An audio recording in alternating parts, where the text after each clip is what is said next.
É tão verdade quanto mais um são dois que o Tony Ferguson só não foi campeão linear peso leve do UFC porque o destino não quis. O cara até chegou a ser campeão interino, mas a história marca de fato apenas os campeões lineares. O fato é que o bicho papão do peso leve do UFC enfileirou 12 oponentes consecutivos, entre os quais alguns nomes como Rafael dos Anjos, Edson Barbosa, Gleison Tibau, Kevin Lee e Anthony Pettis estavam incluídos aí nessa lista. Mas o momento atual é entristecedor. São 6 derrotas consecutivas e o sentimento de que o El Cucuy está colocando sua saúde em jogo a cada rodada que ele luta. No vídeo de hoje eu vou falar mais sobre o Tony Ferguson e o casamento dele com o Paddy Pimblett no UFC 296. Vamos comigo! Fala rapaziada, sejam bem-vindos a mais um vídeo do canal Punch. Meu nome é Igor Serafini e no vídeo de hoje eu vou falar sobre o El Cucuy e o Tony Ferguson, que está aí numa fase tenebrosa no UFC, 6 derrotas consecutivas. Te dá pena porque, mais do que as derrotas, o cara tomou alguns nocautes duros, como com o Michael Chandler, e agora perdeu aí recentemente pro Bob Green, aí, que é um lutador bem abaixo do nível que o Tony Ferguson conseguiu na carreira, né? Um lutador, Bob Green não é uma fração do lutador que foi o Tony Ferguson no auge, então, momento complicado. Então no vídeo de hoje eu vou falar, na verdade, um pouco sobre o histórico recente do Tony Ferguson e do Paddy Pimblett, que vão se enfrentar no UFC 296, e claro, vou fazer uma análise sobre o casamento dessa luta. Uma análise aí sobre a luta em si e dar o meu pitaco também. Então fica até o final que você não vai se arrepender. Inclusive, rapaziada, não deixe de comentar abaixo a sua opinião, não. Uma das maiores alegrias que eu tenho de fazer esse conteúdo no YouTube é conversar sobre MMA com vocês. Vocês podem ter certeza disso. Sempre que o vídeo tem pouco comentário aí embaixo, eu sinto que faltou alguma coisa, sabe? Então, comenta aí. Vamos criar essa comunidade junto comigo aqui, beleza? Mas eu vou conversar pelo Tony Ferguson. O cara é simplesmente uma figura que já é histórica do UFC. O cara protagonizou diversas guerras sangrentas no octógono do maior evento de MMA do planeta. Um exemplo disso foi a luta dele com o Anthony Pettis, que rendeu a ele o prêmio de luta da noite. Diga-se de passagem, o Ferguson tem 10 prêmios de performance no UFC. 10 prêmios. É uma marca realmente impressionante. O cara foi considerado por muito tempo o bicho papão do peso leve e era inimaginável que o cara pudesse sequer perder. Mas o destino pregou diversas peças nele, impedindo que ele disputasse o cinturão do UFC em várias oportunidades. Ele acabou não se tornando campeão linear. Para vocês terem uma ideia, o cara chegou a se lesionar tropeçando nos cabos de uma emissora de TV nas vésperas de uma disputa de cinturão com o Khabib no Nurmagomedov. O fato é que o histórico do cara fez com que ele se tornasse uma figura assustadora no peso leve. Mas o passado recente tem sido duro com o Ferguson.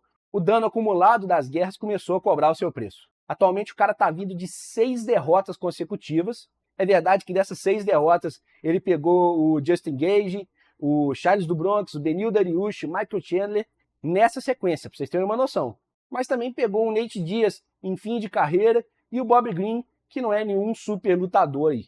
Esse último, inclusive, ele enfrentou na última rodada e foi amplamente dominado pelo cara na luta. O Ferguson está mostrando todos os sinais de que está levando o corpo além do limite e, para piorar, ele deu entrevistas falando seriamente que está no seu auge. Abre aspas aí para o El Cucuy. Sinto que nesse momento da minha vida ainda estou atingindo o meu auge, o que é uma loucura. Ninguém mais vai me dizer para eu me aposentar. Eles podem propor ou falar, ô Tony, ele vai se aposentar. Não, filhos da p***, vão se f***. Vou parar quando eu quiser parar, mas também vou ter que fazer o que tenho que fazer para chegar onde quero chegar. 5 lutas e um título, baby. Ontem, o ex-campeão peso médio do UFC, Michael Bisping, mostrou preocupação com o futuro do Ferguson. Todos nós conhecemos o nome do Tony. Ele já foi um dos melhores e mais divertidos dessa divisão. Ele teve 12 vitórias consecutivas contra os melhores da categoria. Não sendo desrespeitoso, mas ultimamente ele vem perdendo. Em algum momento a idade chega, o auge passa e essa é a triste realidade. Ele tem 39 anos. Acho que é a hora do Tony começar a pensar na aposentadoria. Agora, se você olha as últimas 6 lutas dele na categoria, ele perdeu todas. Deus abençoe ele, mas é muito ruim ver essas 6 derrotas consecutivas. O Paddy Pimblett, por sua vez, é um dos atletas mais populares do UFC na atualidade e na contramão do Ferguson vem de 6 vitórias consecutivas. Porém, a sua última vitória, absurdamente contestada pelos fãs e pela mídia, contra o Jared Gordon, freou um pouco o hype que tinha aí sobre o lutador inglês. Inclusive, o cara tem sido tratado como uma piada por muitos pesos leves aí do UFC, como alguém que só tem tido oportunidades por ser altamente midiático e não necessariamente um bom lutador. O cara já disse que venceria Dustin Poirier, trocou empurrões com o provável próximo desafiante peso-pena Ilia Topuria, e acredite se quiser, o cara desafiou o Mark Zuckerberg para lutar usando o microfone do UFC. Disse que ia socar a cabeça dele, inclusive. Mas o nível dos seus adversários tem gerado questionamentos do quão longe ele pode chegar tecnicamente. A ideia que o UFC tem para os negócios é muito simples. O evento não faz favores para ninguém, nem mesmo para os atletas que mais contribuíram aí com a história da organização. Se o retorno técnico se torna inviável, ele precisa vir em forma de transferência de popularidade. Por isso é comum o evento casar lutadores em uma fase ou em fim de carreira contra jovens em ascensão. Dessa forma, se faz uma construção do cartel, cria-se novos lutadores populares e o negócio segue girando.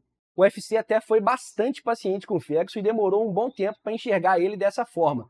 Mas nesse momento a ideia é clara, fazer dessa luta um grande trampolim para o Paddy Pimblett. Se ele venceu o Ferguson hoje, a ideia de que ele venceu um lutador praticamente aposentado vai reverberar no curto prazo. Mas no longo prazo, as pessoas se esquecem do contexto e no cartel do britânico vai constar o nome daquele que foi o bicho-papão dos pesos leves, o Tony Ferguson.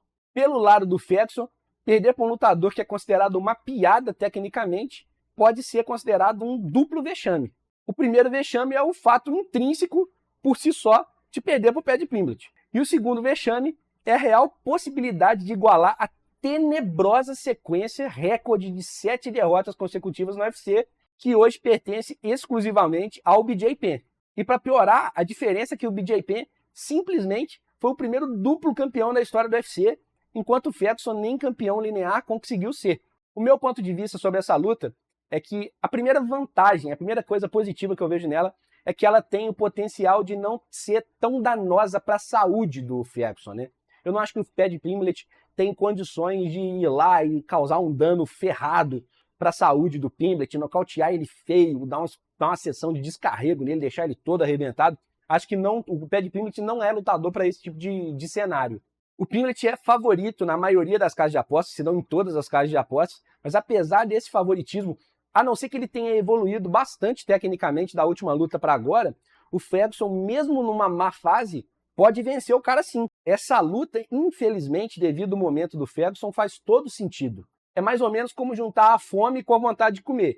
O UFC quer promover o Pimblett não é um cara tão perigoso assim, ao mesmo tempo o Ferguson é um cara popular, pode contribuir para a popularidade do próprio Pimblett e não vai tomar um dano tão grande assim. Então é um casamento perfeito, é o match ideal, é essa luta. E na verdade não dá para o Ferguson reclamar muito, porque ele está tendo todos os sinais de que chegou o momento dele se aposentar.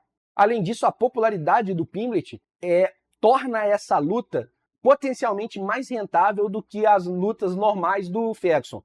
Não que o Ferguson ganhe mal, não acredito que ele ganhe mal. Ele deve ter uma excelente, uma belíssima bolsa no UFC. Mas ainda assim, algumas lutas como essa aumentam um pouco o cachê, né? Vamos dizer assim, dá uma engordada no porquinho. Então pode ser uma boa mesmo pro Ferguson colocar mais uma grana no bolso. Em relação ao Pimblett, eu acompanho ele nas redes sociais e uma coisa que me chama a atenção é que ele não parece estar muito gordo dessa vez. O Pimblett tem um histórico de perder peso já muito próximo da luta, de ficar bem acima do peso durante o período entre lutas. E nessa luta contra o Ferguson, no período de treino dele, eu não percebi nenhuma foto dele gordo. Então pode ser que ele esteja levando aí mais a sério a preparação dele. Ou é sinal de que ele está respeitando muito o Ferguson, o que eu não acredito que seja necessariamente só isso. Não que ele não vá respeitar o Ferguson, mas a luta fechou tem pouco tempo, né? Então não acho que seja esse o motivo dele estar se dedicando. Acho que o maior motivo do Pimblett estar dando mais duro foi o desempenho pífio que ele teve contra o Jared Gordon, né? Então ele ostentava todo aquele hype, mas no momento daquela luta, daquela decisão unânime, esdrúxula, roubada a favor dele, o cara simplesmente teve uma queda no hype, e uma vez que tem uma queda no hype, o potencial dele fazer dinheiro também cai. Então o cara pode ter ligado o sinal de alerta aí para se qualificar melhor para as próximas lutas dele, né? Em relação ao Ferguson, o caminho que eu enxergo para ele ganhar é ele imprimir o máximo de ritmo possível no primeiro round e tentar nocautear. O Pimblett não tem esse poder de nocaute. O Ferguson, apesar da idade, da má fase, ele talvez ainda consiga. Na luta contra o Bob Green, no primeiro round, ele até foi bem, ele até conseguiu lutar mais ou menos bem. Depois o gás dele foi embora, ele morreu, foi dominado. Mas se ele conseguir botar uma pressão forte no primeiro round, ele pode fazer aí um processo aí para nocautear o Paddy Pimblett no início da luta. Eu acho que esse é o caminho para ele. Eu, particularmente, acho que o Pimblett é favorito, vai ganhar essa luta. Eu não acho que o Ferguson vai conseguir nocautear ele no primeiro round.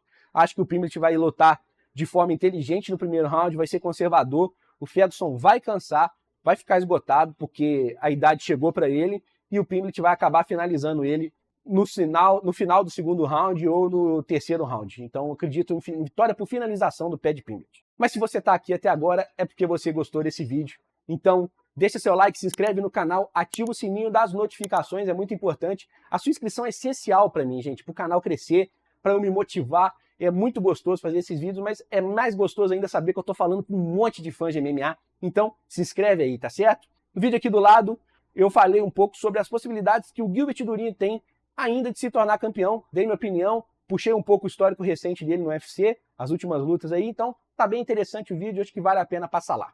Beleza? Um abraço, meus amigos. Até amanhã às 19h30. Valeu, valeu!